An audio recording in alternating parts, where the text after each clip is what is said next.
keep pulling levers because we're not live up on Ben's channel yet. So keep going. God for it. damn it! It's like you're missing the two levers. I clicked it. Just like last week. YouTube. It's fine. It's fine. YouTube is next. Next is Adair. Say hello, Adair. Are we gonna have to roll through this I again? don't know why I'm here. And rounding off this square, as always. Well, actually, John almost left and skipped out on this episode to go catch Pokemon. on blast. Seriously, it's what I've never seen before. Because and I quote, there was a Misdreavus down the block. I've never seen this one before.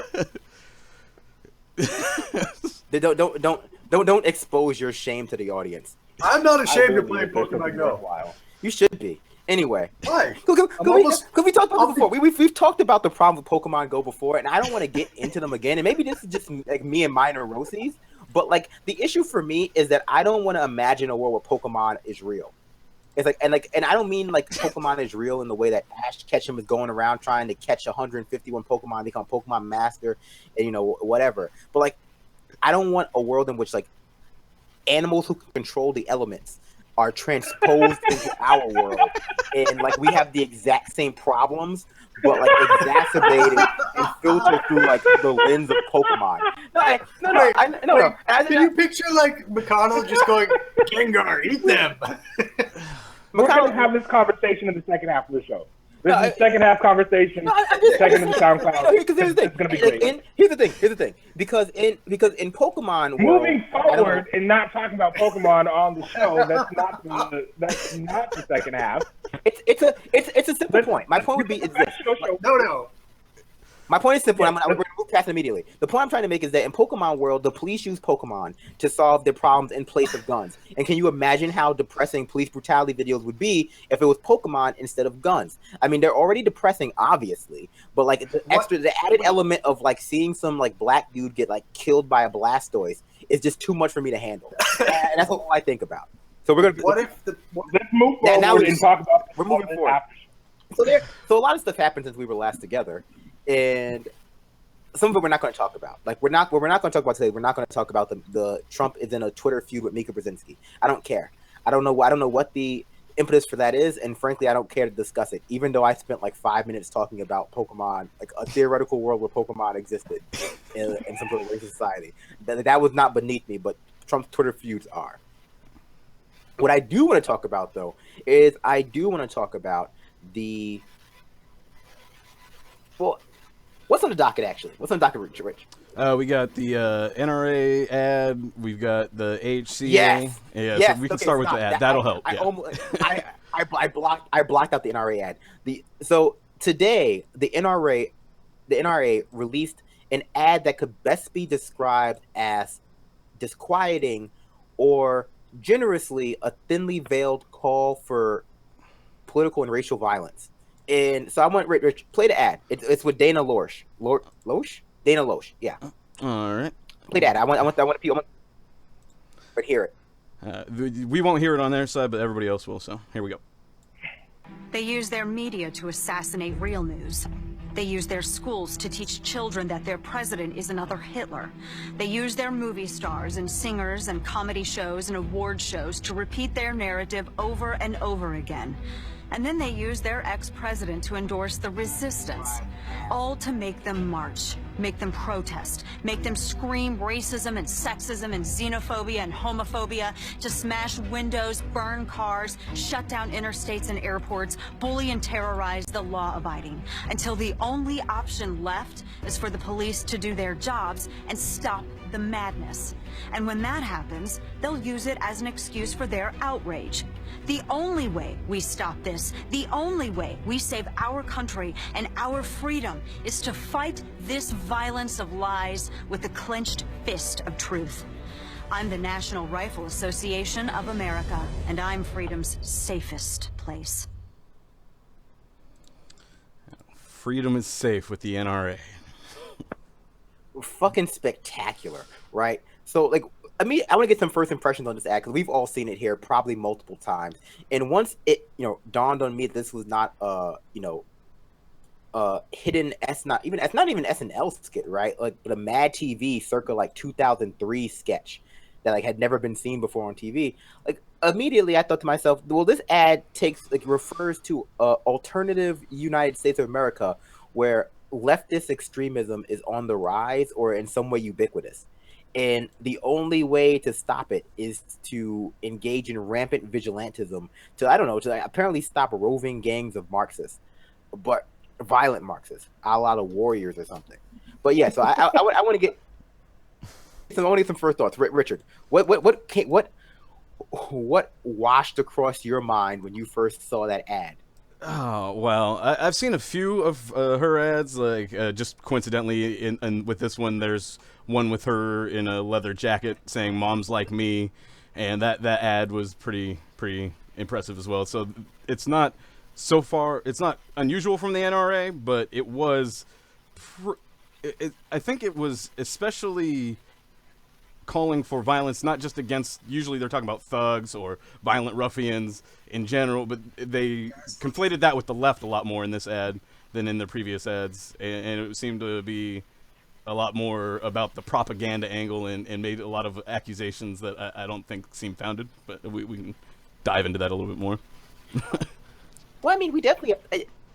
Is it not unusual? It feels much more blatant than it normally is. Like, this was an obvious call to, like, political and racial violence, was it not? I feel like let's not miss the word. It's appropriately toned for the Trump atmosphere, I think, in that in a country where Trump is president, that's the appropriate NRA at the level for the NRA. I don't even know that's if it's roughly where Trump. I'm at. I feel like that's the appropriate level for the NRA, at least what the NRA has become, right? Like, so it is not what it purports to be, which is this kind of group that's out there, just right, as opposed to this violent political arm of the hard right parties in this country. And I say hard right parties in plural because a lot of times they go a lot further than your mainstream Republicans do, and they appeal to a lot of these alt-right, whatever you want to call them. So no, like this is par for the course. I mean, this is literally what I would expect out of the NRA. Well, I mean, the NRA it's a violent political organization. Let's call it what it is. Well, I mean, I struggle to call the NRA like a far right group, and here's why. No, wait, I'm not calling them a far right group. I'm saying that there are things that they will purport that will go further than your typical Republican. I think they appeal to far right groups, but I don't think they are necessarily a branch of the Richard Spencer. That's where I'm at. I don't think the NRA is any kind of ideological group as it is right now. I think they purport themselves to be some sort of like constitutionalist group, but really they're just the lobbying wing of the gun manufacturers. That's all they are. And when they do things like this to appeal to political and racial anxieties in America, it's not because they have any particular, I don't know, they might have particularly political leanings, but this is all about making money. Because we know when it comes to making money, like what's a great way to make money though in this environment, and that is people's political leanings. Like who's typically a member of the NRA? Oh yeah, I mean, I know real about it, and a lot of people.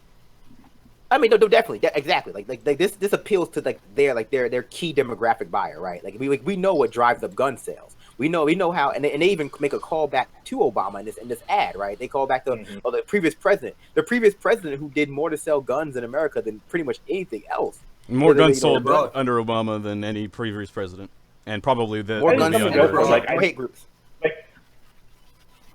Go ahead. Go ahead. Like listening to that rhetoric, they say our president and then their former president. Yeah.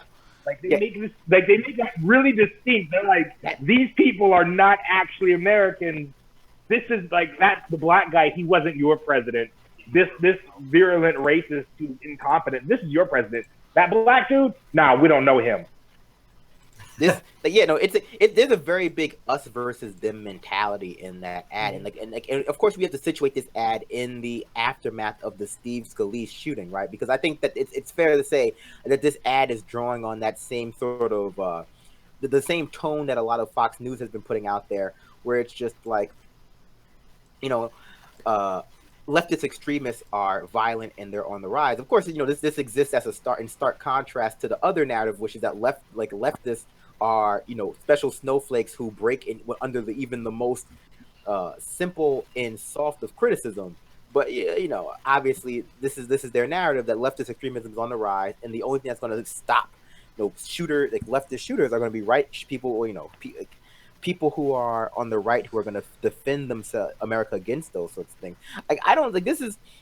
I know. Just quickly, This is another one of thing those- that this is- jumped out at me was that It's craven. It totally dismissed all of the legitimate concerns from any of the groups that they're mentioning. So, like, Black Lives Matter has absolutely no reason to be upset with the police. The police are the only thing standing in between us and total chaos, according to this ad. And so that, you know, when they execute Philando Castile or when they kill another person on the streets, that's just them protecting freedom.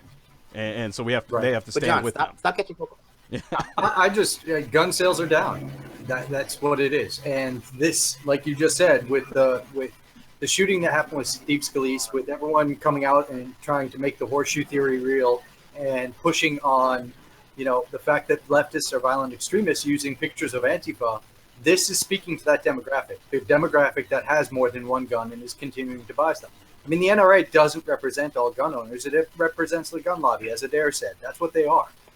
I mean, if they represented gun owners, they would be pushing with, 80% of gun owners believe that we should have more responsible background checks? They used to, too. They used to as well. The NRA, prior to what they became right now, they used to push for sensible gun legislation, like expanded background checks. 80+% of NRA members believe in sensible gun regulations. But we know now that they are, again, the lobbying arm of the gun manufacturers, right. And so they appeal to like the hatred that exists in our society to sell guns. Right, and that's what I saw. I mean, like when I immediately saw the ad, one of the first things I did was I wanted to try and find out what gun sales were doing in the past quarter. And from the basic information I could find, gun sales in the U.S. are down. So that's what this is. This is using fear, as they always have, to try and push sales of guns. And I like the fact that, like you guys said, the previous president and trying to distance himself, they made more money under the previous president than they ever have. And not just because of domestic sales, but keep in mind that a lot of these gun manufacturers also make small arms that we then turn around and sell overseas. So this is an international business. Of course. I mean, not only that, but we also have to situate in the fact that, they directly reference protesters, right? They are actually appealing to stuff that's going on in the zeitgeist of society.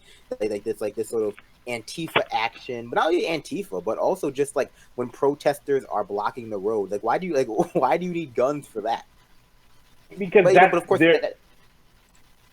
I mean, the literal ideation behind that is it's easier to shoot people than it is to run them over.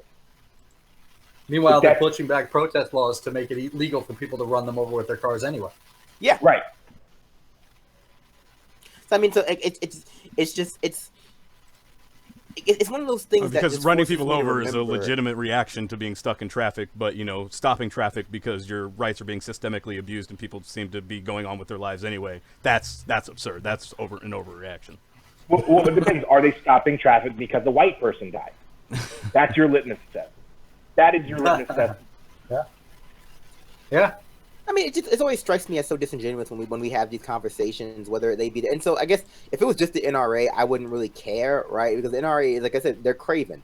They're craven, and all they're trying to do is sell guns, and that's why they do that by preying on racial and political animosity, playing on these age-old tropes. Like that's why Dana Loesch is in this. Let's be honest. Like that's why Dana Loesch is the person who's pushing this, right? You couldn't have a random white man get out there and shill for the NRA and gun lobby the way Dana Loesch does, because as Richard mentioned at the beginning of the episode, she's done these ads that draw on white femininity, white sexuality, the fragile white woman, to push for gun sales, because out of the fear of this other minority criminal who's going to break in, and we have to protect women from criminals, and that's why we have to have guns. The conversation never seems to go to a point where it's like, yeah, but the fact of the matter is, statistically, that's not going to protect them. They're more likely to have it used against them. So perhaps we should actually deal with the structural causes for crime and other things, and not just kind of turn a society into a lawless, gun-wielding wasteland. But again, just going back to what I was saying, that we still have to kowtow to this idea that there is actually a leftist extremist violence problem in America, right? That this actually exists, when whenever people report on this, it seems to be entirely anecdotal and entirely based on anomalous events like the Steve Scalise shooter, if we can even call it an ideologically based shooting. That's more, as with more often an issue of, mental illness or whatever, or like the fact that there seems to be the willingness amongst someone on the left to, espouse the desire to punch proto-fascists. That's just what this entire conversation is about. Like we're weighing the NRA like actively calling for rampant vigilantism, like from the right, from gun owners against leftists, versus a few people online who are like, yeah, I would punch a fucking Nazi in the face. This is what like is equal in people's eyes, right? Like this is the horseshoe. Well, it is equal in people's eyes, but let's kind of dig into that a little bit. The reason why people feel that it's equal is because they can see themselves as the people being punched, and that was one of the reasons why that whole fascist movement did put out those things. They're like, hey, no, we can't just go out dressed in denim, Doc Martens, and be skinheads. People aren't going to take us seriously. That's why you saw the evolution of the Richard Spencers of the world. That's why you saw them start trying to dress more trendy. That's why you saw that, a lot of these proto-fascists look like people out of GQ. And when you do that, when they did that, America could see themselves as that person. Not necessarily that all of them have the same beliefs, but suddenly that becomes a real person. That becomes someone that could have been your neighbor. And so then that violence, any sort of proposed violence against them, you feel is proposed violence against yourself.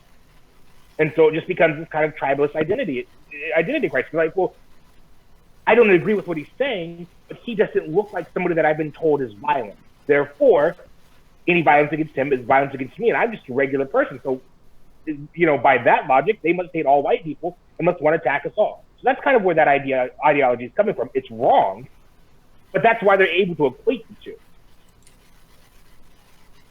No, go ahead, John. Sorry.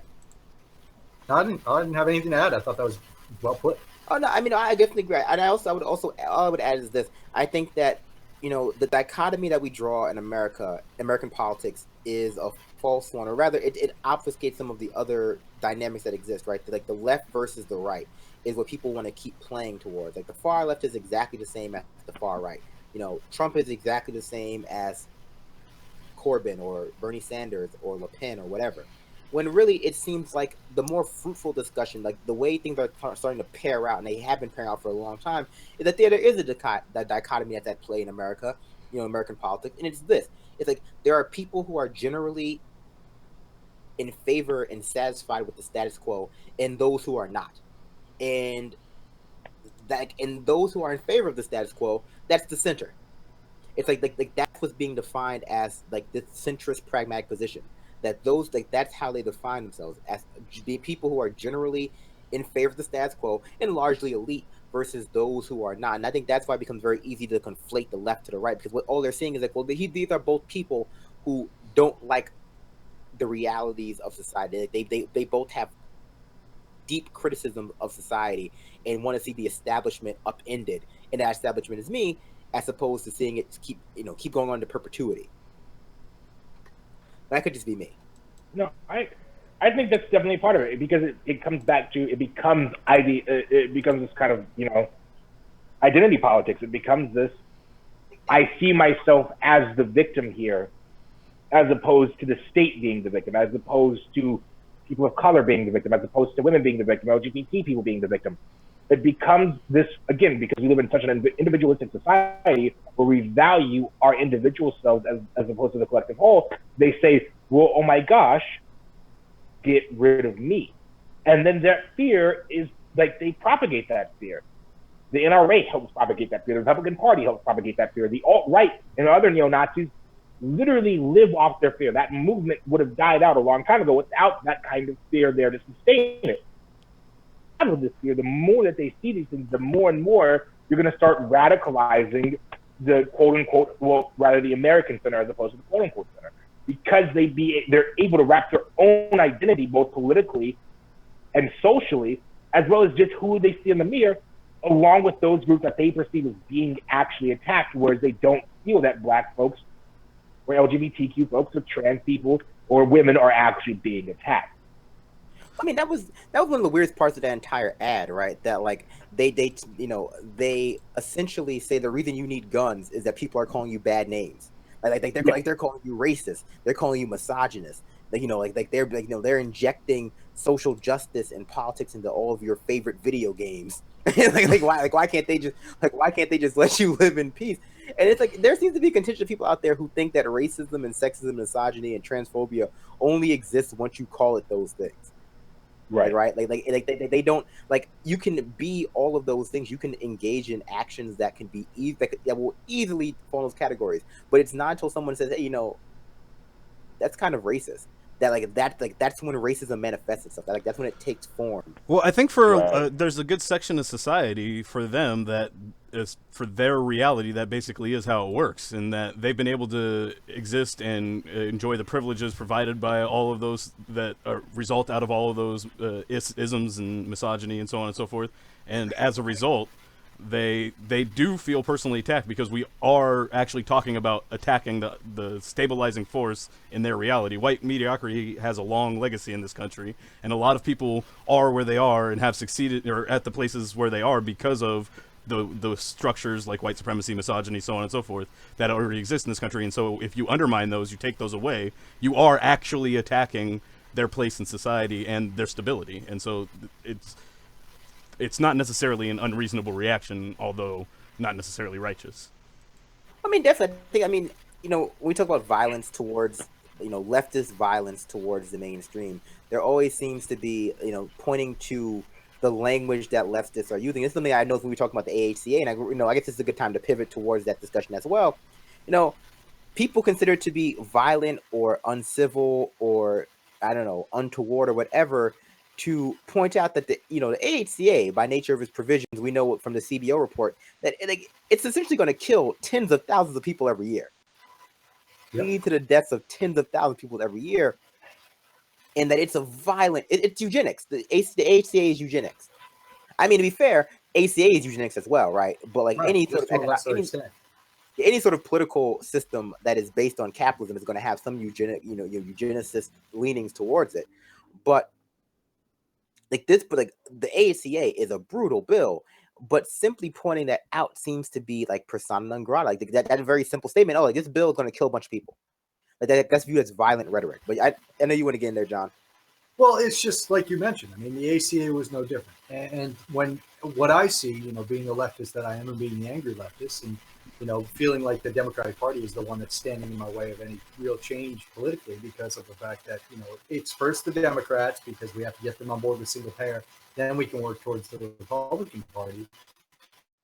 But pointing out that the AHCA killed versus, single payer or anything along those lines. And automatically they start going into discourse policing where it's a matter of you're not being polite, so we're no longer going to do your point.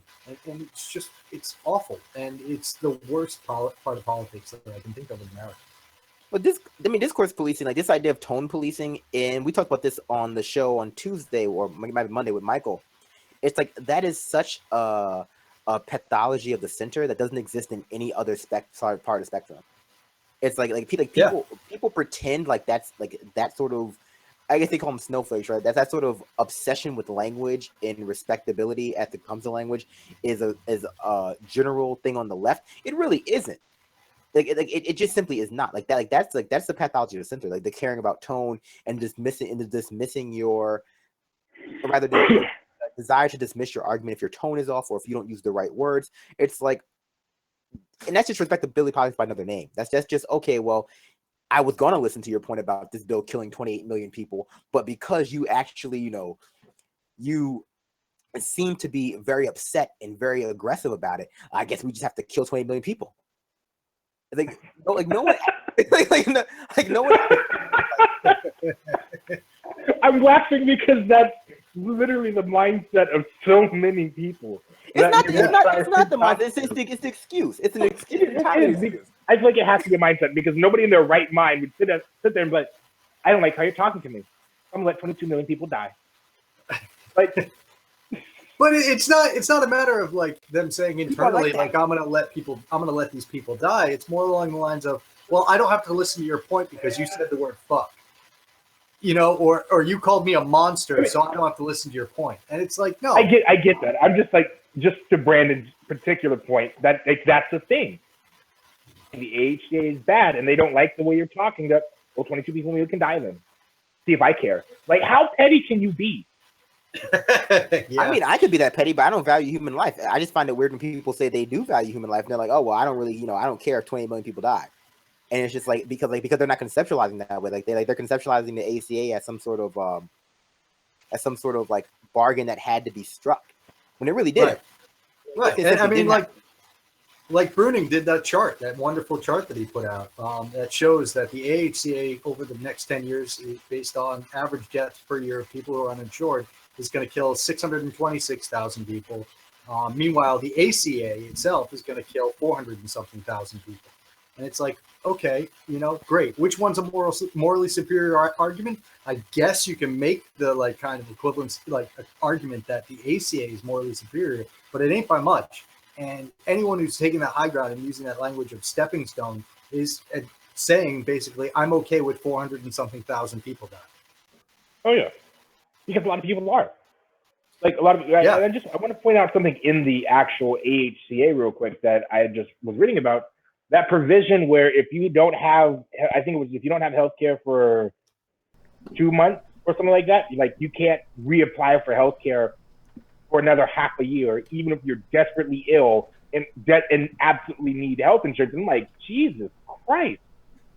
Like, not only are you going to uninsure more people, which we just need to move to single payer and be done with it, but then if somebody has a catastrophic life event so that way they can't afford health insurance, you're going to penalize them even further?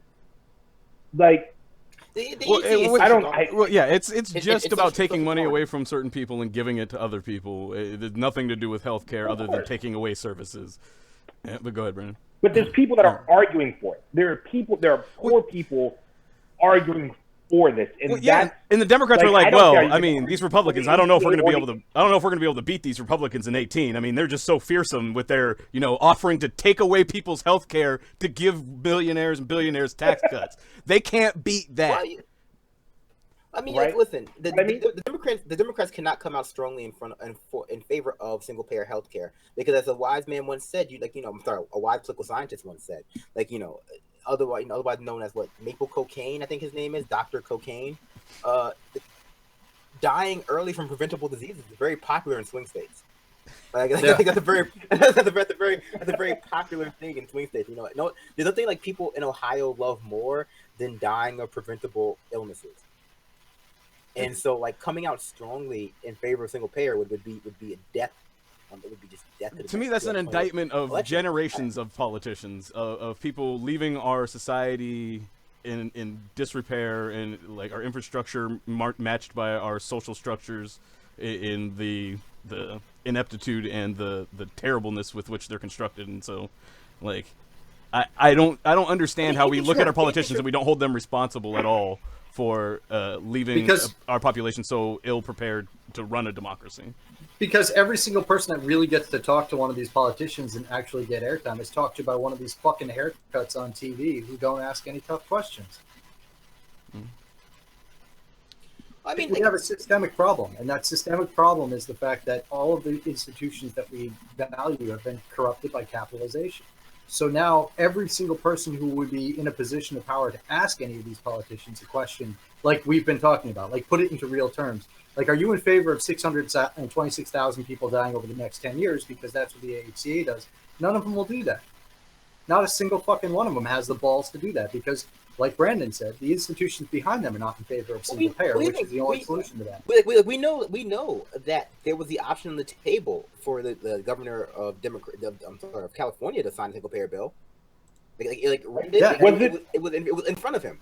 The supermajority in California, Democratic governor, make single payer happen. That's the best way. That's the best way to resist Trump. Than Trump care. And again, I resist calling this bill Trump care because I think that really erases how GOP this bill actually is. And positions it as something that is uniquely Trump or the result of Trump being president. I think this bill would have looked exactly the same no matter what. If John Kasich was the president, if Jeb Bush was the president, this bill would have looked exactly the same. Right, and more or less. And that gets back to my point about the haircuts, is the fact that, it was the Speaker of the House of California, Rendon, who decided to table it, even though that was the portion where, and he said because it doesn't have funding, it doesn't have a budget attached to it, And like that's the part where it goes to the House for. I mean, that's exactly what they were supposed to do in the House, is work that out. And rather than do that, he tabled it, like you said, to fight single payer or to fight AHCA. And not a single person in power and media asked him, "What the hell are you doing?" Like the best answer is single payer, and no one did. And to Brandon's point, quickly, I was just going to say that, like, if you envision politicians' jobs as essentially selling corporations and billionaires' interests to the people, then what Trump is doing is he's just pressuring the politicians to do much more than they've ever thought or claimed that they were capable of. He's pushing them to push for legislation that's even more egregiously favoring the special interest that he's leaning towards, mainly himself, but then a couple billionaire friends and millionaire friends. He's just pushing it all even further than they would normally be able to take it, in the sense that they would make the argument, oh, we can't sell this, and that's what they're doing now with the healthcare plan that is actually more or less their creation anyway. But Trump's like, well, no, you got to actually come up with something. Well, but the thing is, being able to like sell it, right? I think that's a subsection of this idea of electability, right? And we see this every time we talk about anything that's good, anything that's good in the world. And like the conversation has shifted away from, okay, well, is this objectively good? Is healthcare a human right? Will it save people? I'm sorry. Is healthcare a human right? Is single payer the objectively right way to go, as has been shown by a bunch of different, both like by case studies around the world and by being supported by doctors' organizations, et cetera, et cetera. Like, is it the right way to go? Is Bernie Sanders the politician I agree with? Is Jeremy Corbyn the politician I agree with? And the conversation has shifted to, to be, well, do I think it will pass? It's like, is everyone, like, what are the chances of everyone else being in favor of this? And like, that's a very, what's what I'm looking for? It's a very, not dangerous way to think when it comes to politics, but shallow. Like it turns politics. There's a good article by David Graeber about this New Statesman. It turns politics into like a beauty pageant, of like a popularity contest, where like the goal of politics, people who are voting and people who are politicians, is not to stand for anything, but it's to guess where people want them to stand. But it's like some weird twisted version, because like there's some vague threat of the AHCA passing with less than 20% public support, but with massive public support of with massive public support of some sort of single payer system or something like that, and Democrats with a 60-person majority, they barely got the ACA passed, just barely.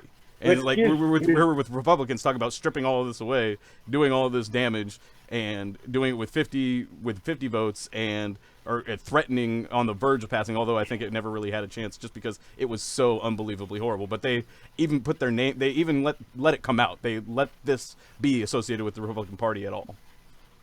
This is the Republican Party. This is the Republican Party. Yeah. Go ahead, Adair.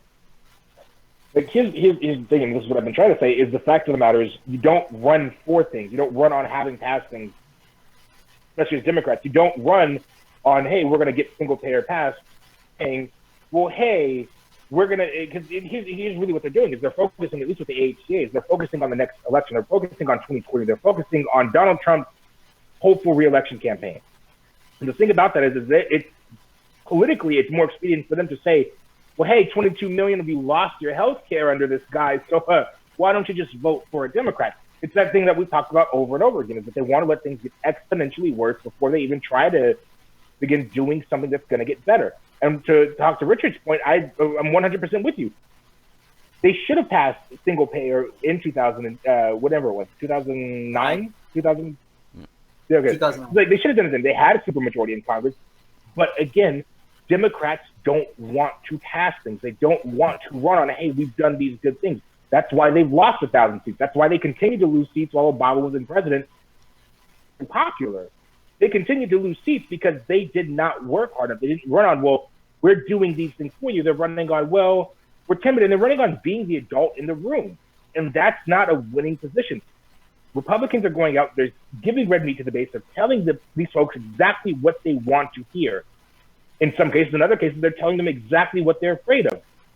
And they're using these kind of straw man arguments, saying, hey, guess what? I'm the big, strong dude here, but this little wimpy Democrat, they're not going to do anything to help you out. There's a fundamental issue with the way Democrats do politics to begin with, let alone the fact that they just don't stand for anything. They cannot pass anything because passing stuff is counterintuitive to what they want to have done. Well, and they can't win. They need to just get out of the way. win. But I think you make the excellent point that they don't want to get out of the way because impeding the type of progress that they say they want is exactly what they're there for. But go ahead, John. Yeah, that's because that's how they make money. Every single one of these people is backed by an army of little dudes who are making money off of running these campaigns. I mean, you look at OSIP's campaign and the email people. They what was it? Mothership. What was the Mothership? Yeah, Mothership is now working for AstroTurf Stash. Like, you've got these people who are going from these campaigns to campaigns and making money. I don't want to jeopardize where a lot of this money is coming from, and that's why, you know, when you see popular support behind legislation like the AHCA or the single payer, they don't want to push that because that means that they're going to lose a lot of money. And it's not just money from, you know, the insurance companies; it's also Wall Street who's heavily invested in this. So you're going to lose money. A large section of the economy or let's say the economic elite is going to be against any form of single payer. And the Democrats are trying to play a brinksmanship game where they're going to say, well, we can't push something that would be popular and work. So let's see how bad it can get. That way we don't have to run for what's popular and will work. I mean, Democrats are positioning themselves as being the one thing standing between us and certain doom. And they're pushing us towards a crisis management form of politics that we're largely existing within. So not only has politics become like this popularity contest where we're all trying to guess what everyone else is going to vote, and that's being colored by, mainstream media gaslighting, but it's also a situation where, people are being admonished for thinking long term. Like people are being admonished for thinking not only about like the current future, the immediate future, but thinking about like, okay, well, 10 years from now, what do I want the world look like? Like we're trapped in this cycle of like constantly trying to stave off the apocalypse. And again, Trump might represent the apocalypse, but I think I stand by the point that we're going to get there one day anyway. Like I stand by that idea that eventually we're going to get to the apocalypse and it was going to be bad, and so we have to find a way to extricate ourselves from this cycle of like, okay. Because let's be honest, like this whole thing with this whole theater about the Republicans not voting for the AHCA, a lot of that's to do with looking for specific handouts for their state. A lot of that's to do with hand wringing over the fact that this bill is 20% unpopular. Like I'm sorry, it's only popular with 20% of the population because it's a death bill. Like it is a death bill, and frankly, if they don't find some way to obscure that, they might not be able to get the votes. The Republicans in the Senate, they want to vote for this. They want to vote for this bill. They do. But they also want opioid, money. They also want money for hospitals in Maine. They also want all these little things. And more often than not, and what they need is they need something to be able to take home and be like, well, this is what I got you with that, and that's why you want to continue to vote for me because some other senator wouldn't even have got you that, even though I'm really not in support of anything that you don't like in it. The only thing I really supported was this one thing you liked that we got for us. They want to kill you, but they don't want to be punished for it. Yeah. They don't want to be punished for voting for it. It's really what it is. Good politics. I mean, you could anybody on this show, anybody at Progressive Army could go, anybody probably watching this YouTube channel could slaughter a Republican in an actual election that was fair. If you go in there, I mean, because all you have to do is hammer home the hard numbers, the hard facts. This is what they voted for. This is what it did to you at the local level. This is what I'm going to do. This is what it will do to reverse those effects. I mean, Jesus, Kansas. There's nobody outside of political spheres actually pay attention to what happened in Kansas, what happened in that Republican utopia, how far to shit literally everything went. Hell, everyone's so focused on Russia. Look at the Russian economy. That was set up by Larry Summers and the IMF. Like the Harvard boys got a hold of that, turned it into a fucking libertarian dream paradise world. And look at it; it's the highest percentage of inequality in the world. Performing poorly in general compared to Europe. I just want to really two things, right? I want the Republican Party to have to wear this bill, and I don't want like the little bit of hand-wringing over whether or not they're going to vote for it to be viewed as anything other than theater, and worrying about whether they will get elected or not. Like, if they get reelected or not. Like, if they could do these tax cuts and still get reelected, we wouldn't be having a conversation. Nope. Like, but you know, the cuts to Medicaid are brutal. Like, the cuts to some of these services, like it's going to leave a lot of their states people uninsured. Like this is the kind of bill that might cause Republicans some seats in the Senate. Some people their seats, some of the most vulnerable seats, like Ted Cruz. But this is not about their politics. This is not about the politics of the party. This is not about their personal morality. This is not about their view for the world. This is really just about, like, can they keep their seats? And frankly, this fight, I don't think this fight's going to end. Even if this bill doesn't get through, they're going to try to push another version of it through. Yeah, I think we're going to be seeing versions of the AHCA for the next 4 years. We're going to be this battle's going to be going on into perpetuity, Like the unless they repeal can of the come to AHCA, terms we'll with. just get one every few weeks, basically, and except it won't actually end up anywhere. Yeah, I think we're gonna be fighting that for a long time. We're gonna be calling our senators, asking them about to kill us for a good long time. You know, As So long as people they can come keep out- it running, because it keeps us distracted and keeps us from focusing on the other issues that we need to be focused on, or like presenting alternatives like single payer. It was interesting. Orrin Hatch, when confronted with it, said if they didn't pass this, that we're just going to get socialized medicine, as if that was a bad thing. But Yeah. like, so it seems as though like he's conceding to something, but to who? Is he just calling the ACA socialized medicine, which is very possible, or is he saying that that he's aware of the momentum on the ground for some sort of socialized solution? well, we know at the Kamala Harris rally, the DSA was chanting single payer at Kamala Harris. Really, like, Yeah, and there was a whole bunch of people when I think it was Weigel or Stein tweeted that a whole bunch of people were screaming at the DSA people about trying to silence a minority woman. Well, yeah, I mean, like it's frustrating, right? It's frustrating because there doesn't seem to be any way to win this fight. Like organizing for single payer seems to be, people have been conditioned to just accept the scraps of the Democratic Party. And we go back to the conversation like, well, either 600,000 people are going to die or 400,000 people are going to die, but people have been conditioned to believe that those are the only two choices. Because the idea that 0 people die from preventable illnesses, which is the reality, and not actually 0, but functionally 0 people die from it. But not only 0 people die from preventable illnesses, but 0 people go bankrupt from preventable illnesses, right? Or from medical treatment. 0 people lose their houses. Yeah, so that's a reality in most of the world. That's a reality. Most of the world, they don't understand the notion of pre-existing. Is our Americentric view on everything? Yeah. We think that however it is in America must be the best it is in the world for everything. And because most people don't leave the country, like because people don't actually experience Richard, other countries. your microphone's messed up. Well, what I was saying is Syria has single payer. So Yeah, I mean, it's I think every other, I know every other industrialized country has it. I think a lot of other countries do. But just real quick, how many countries that have gone to single payer have decided, oh shit, this doesn't work, and went back?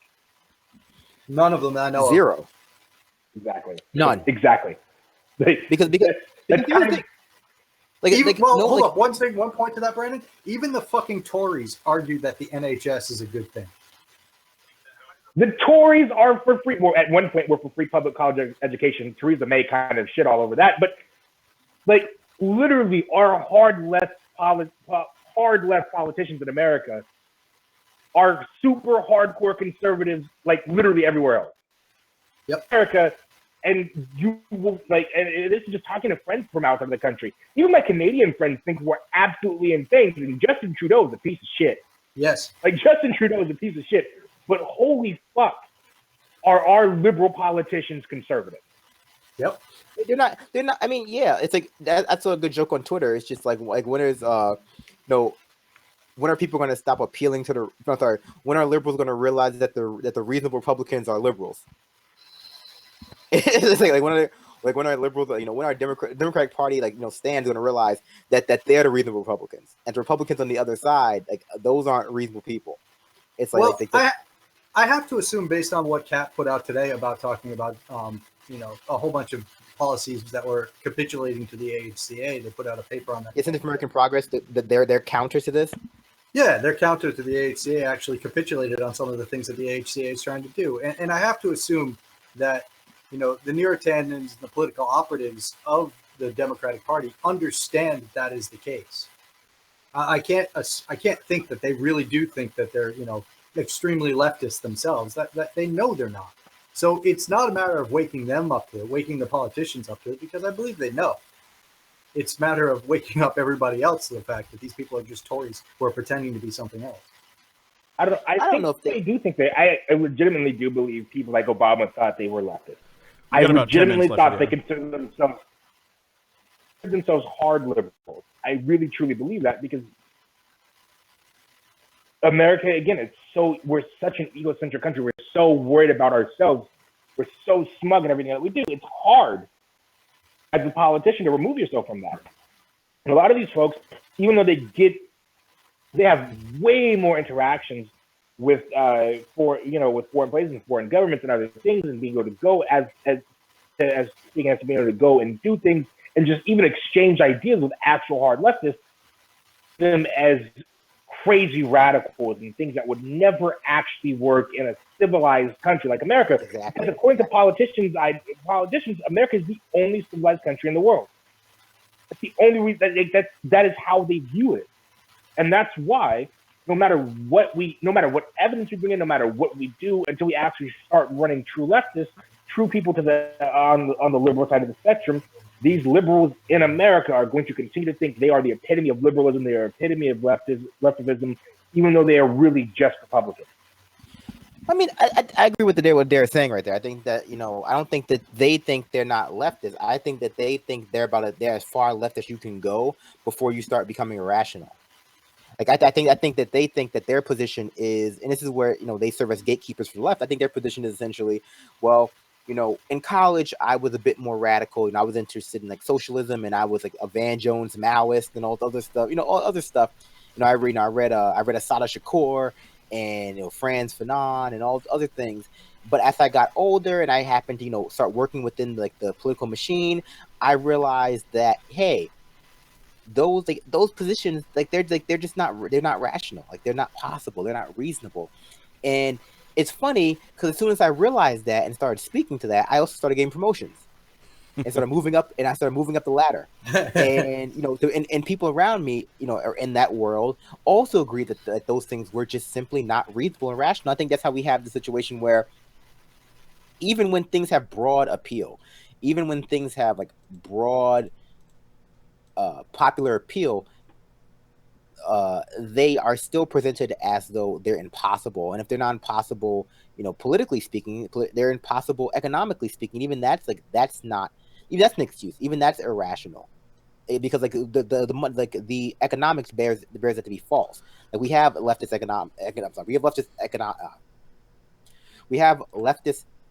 economists who come out and say like, you can afford this. This is about priorities. This is about here's how you do it. Right. The capital gains tax. Here's how you do it. And they, and we're now at that stage, that final stage, right, where people like Corbyn are winning. Things like single payer healthcare cannot be ignored. And now you see articles coming out that are basically attacking the unwashed masses, from elites, attacking the idea of democracy. Because hey, you know what? It turns out when people start waking up, they start holding the elites accountable. And that's what's absolutely terrifying about the AHCA recently, is that they're starting. I don't know if are you able to hear me? Yep. Yeah, we're able to hear you. It's just really broken up and weird. Yeah. Huh. All right. I'll see. Okay. So what I was going to say is, that they're not even having leftist economists. Mark Blythe, you can argue, is somewhat left because he doesn't believe in austerity, but he's not a leftist radical by any stretch of the imagination. And Mark Blythe went before Congress and was constantly saying, and you can watch that video, and was saying, look, you don't have a problem if you just tax people according to how you need to tax them. This is corporations, rich people, and everything else. And austerity doesn't work. And like this was in, I think, 2010 he did this, and he was uniformly dismissed by Democrats and conservatives alike for being, radical. And he's not a radical economist. Hopefully my sound's working a little bit better, or maybe I'll try this and that might help. But what I was just going to say is what's terrifying to me is that they're starting to agree. And you saw Republicans come out and say, oh, we need to be working with Democrats. Democrats saying, like Joe Manchin saying, we need to work with Republicans. And whatever they're able to agree on is going to be far more devastating than what the AHCA was going to be able to ever get actually passed with and meet the threshold that Brandon pointed out of being able to get reelected on statewide elections. Anything that both the Republicans and Democrats can agree on that's not single payer, that meets in the middle, like, oh, okay, well, it's not 600,000 people are going to die, it's not 400 people are going to die, it's like it's 450K people are going to die, and here are some handouts for the opioid crisis in your state, and here are some handouts for the hospitals in your state. It's going to be devastating because it's going to have the air of bipartisanship to it, and it's going to give the illusion of broad spread, like widespread appeal. And that they right? made the ACA better, which is going to be something that probably wouldn't even actually be a result. You can't really make the ACA better, right? No. And I think that's really the part that is not being harped on enough, right? The ACA was crippled from the start. Like there are a few things you could do to make the ACA better, right? One would be make the expansion mandatory. Every state has to do it. Every state has to do it, and the government has to fund the discrepancy, right? Like they don't. There can be no withholding of funds from the executive branch, right? To pay for low income subsidy. There can't be that withholding. B, put actual caps on insurance companies. Because a lot of their premiums are going up. Yeah. A lot of things are going up. Also, have a clause to be able to negotiate with the pharmaceutical industry. Like those are ways you can make the ACA, actually more functional. But at the end of the day, it's still not going to get you to universal coverage, and which is still a step short of of healthcare as a human right, and that's where we need to be at. Right. And we can't even get that to be part of the conversation without being called radicals or unreasonable or the various other superlatives. I don't think anyone's calling people radical who want single payer. I think that is like a very, very small portion of the population that has a very, very big megaphone. Fair enough. I don't think that's a wide. I don't think it's like a very widely held belief. I think maybe perhaps the Washington Post and the New York Times certainly believe it. I think unreasonable or like too wild of an expectation, I think might be a more common sentiment. That's like I'd like it, but that's just not realistic. It's not realistic. I think is more widespread. Not dying is a pretty unreasonable expectation, I guess. Well, it'd be one thing. It'd be one thing if we lived in a country. It'd be one thing if we lived in a country where we didn't have where we didn't have Walmart billionaires with yachts like $150 million yachts. Universal healthcare won't guarantee you immortality, so it's basically so we might as well not have it. Boom. I mean, where's my conservative contract?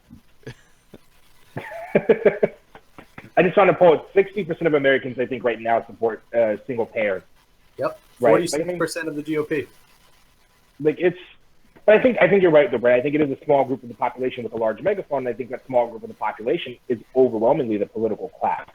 Oh yeah, right. So we have the political class who's actually out there making rules and they're determining what the narrative is going to be, saying, oh well, most of you guys don't actually want single payer. Most of you guys don't actually want government-funded healthcare.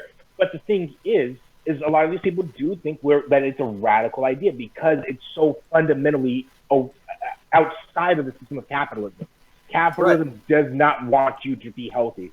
Capitalism wants to make every dime that they can out of you. I mean, to be realistic, we don't even live in a country that's just right economically.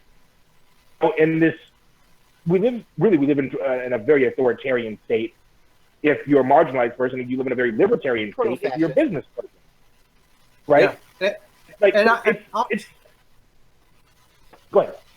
Oh, I was going to say is honestly, I mean, it's almost gotten to the point where I don't necessarily blame the politicians because the political class has become so fucking corrupt based upon the system. I blame the system itself. I hate the politicians, but I don't necessarily see that they're the blame fault. But the ones that I see as 100% to blame, and this is one of the reasons why, when Trump screams fake news, I don't shout him down, is because the fucking haircuts on TV have a job And they don't do that job. I mean, how many politicians do you think would actually survive a real grilling from Chris Hayes about single payer?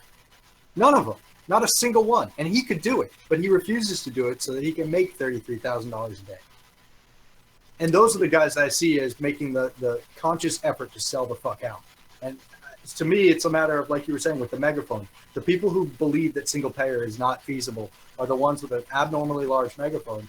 And the people who are our media class are not doing their goddamn jobs and making it apparent to everybody else that is something that we should have as a right. I think we're constantly bombarded with materialism and being addicted to money and wealth. And so I give some... I think the addiction of power, money, wealth, and greed explains a lot of what seems like unimaginable or reprehensible or just disgusting behavior. And I mean, it works at the level of an individual who, you know, does something disgusting in order to score some drugs, and it does the same thing for the billionaire politician who does it to score a new yacht or to feed his addiction to zeros at the end of his bank account. So that's where I am as far as philosophically with people in power and what their motivations are. Frankly, you guys sound like enablers. I don't understand why you guys don't want 9-year-olds to understand the value of saving for their pediatric cancer. I don't understand. Like, I don't understand why you don't want a 9-year-old who has leukemia to start a lemonade stand and experience the joys of the free market, and you know, in order to like ensure their survival. Did you know like it's when I found out? Did you know like GoFundMe, like of the $2 billion raised on GoFundMe last year or whatever, like the over a year, $1 billion of that was for healthcare costs? Yeah. Yep. It's just that's the world these people want, right? Where people are forced to beg online for basic, like, and I'm sure another good portion. Well, think about all those wonderful jobs created at GoFundMe for that wouldn't have anything to do if there wasn't those billions of dollars coming in. That's a national embarrassment. Yeah. It's like that. Like that's like people talk about Trump being an embarrassment to America. No, that's the embarrassment.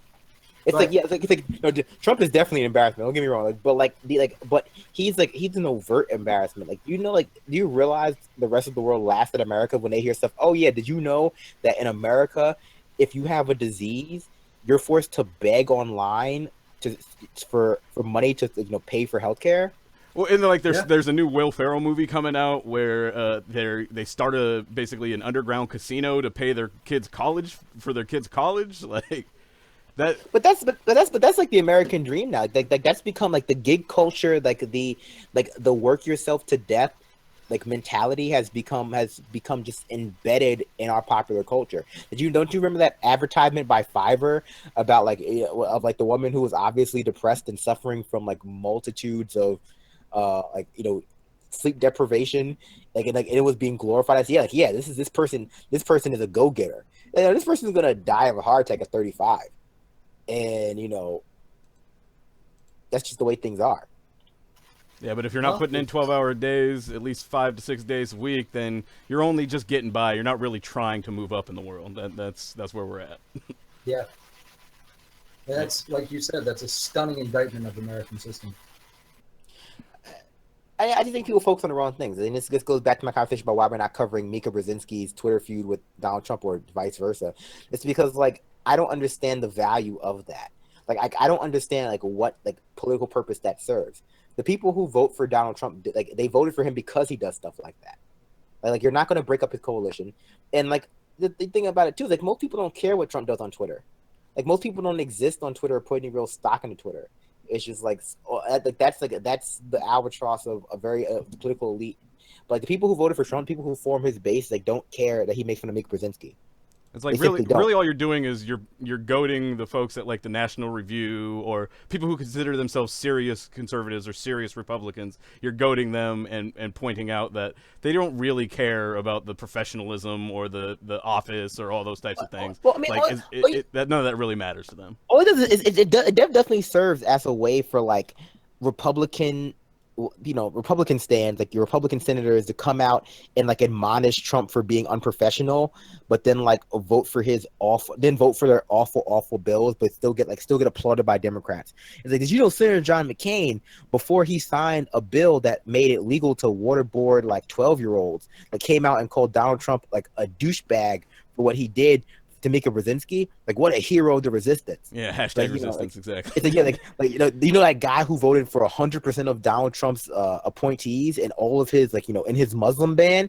I guess Muslim ban was executive order, but supports his Muslim ban. Like, yeah, that one time Donald Trump basically, what is he doing on Twitter now? It's so hard to keep up with. I don't follow Donald Trump on Twitter. I think it's a waste of time. I think that there really should be, and I've maintained this, and people think that I'm wrong, but I disagree. Like, everyone should unfollow Donald Trump right now on Twitter. It's like nothing, no information of value is coming from that account. All it's doing is serving to further his ego and make him feel as though like the world is watching him, which is what he wants. And ultimately, if you just unfollowed his account, it would do so much. It would if he just lost 1 million followers overnight, he would lose his mind. It's like if he just lost like 1 million followers overnight, like it would destroy him. Although, of course, he might do something crazy in favor, like, in order to get more attention. So maybe that's not the world's best idea, but still. Yeah, he bombed somewhere. Yeah, that was what happened, right? After the CVO released that report that said that the AHCA, I'm sorry, no, the AHCA is going to kill everybody, and they're going to kill like 1/12 of Americans over the course of 8 years, or by 2026, 26 million people would be uninsured. He basically claimed that there was Assad was planning a chemical weapons attack. Yep. It's like sick, and which sans any kind of evidence. And CENTCOM was like, "What? What is he talking about?" Yeah, it was the same day that Seymour Hersh was reported that the intelligence community was trying to tell Donald Trump that they had no solid intelligence that the last chemical attack was actually done by Syria. And that same day the report came out, Nikki Haley goes ape shit in front of the UN, starts tweeting about it, and saying that, next time Assad's planning on a chemical attack, there will be severe consequences, and next time any of the people in Syria are hurt, we're going to blame the Assad regime. I got to be honest with you. Like no one remembers that first chemical attack right now. Right. It's like at this point, no one remembers that first chemical weapons attack. It's just like that. That's already. And this is the problem with, like, I don't know, our media culture and the way we engage in political media. It's like, even if Seymour Hersh, like, honestly, like, even one of the best journalists out there, he's the Pulitzer Prize winning journalist. Like, you can believe, one of the only real journalists left. You can believe what he tells you. Like, you can believe that what he tells you is being told to you in good faith. That he believes what he's saying is true. You're not going to hear about his report in the mainstream media. You're not going to hear that he said basically that the last attack can't be attributed to Assad. And even if they disproved it, no one would really care, right? Like, yeah. No one would care. Like, the people who would care were people who already didn't think, or who were already skeptical of the account to begin with, and who were waiting for actual evidence. But those people don't form the crux of the mainstream news goer, nor the mainstream media pundits themselves. Yeah, that was a political tool. Like the chemical weapons attack in Khan Shikhan was a political maneuver.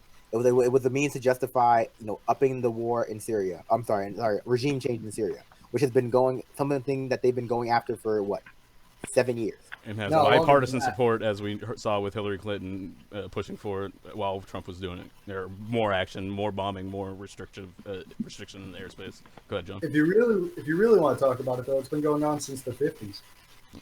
Oh yeah. Well, we've covered a little over an hour. If you want to wrap up and head to the SoundCloud soon. Yeah, we should probably wrap up. Do it, and we'll do our second half off air. Take a little bathroom break.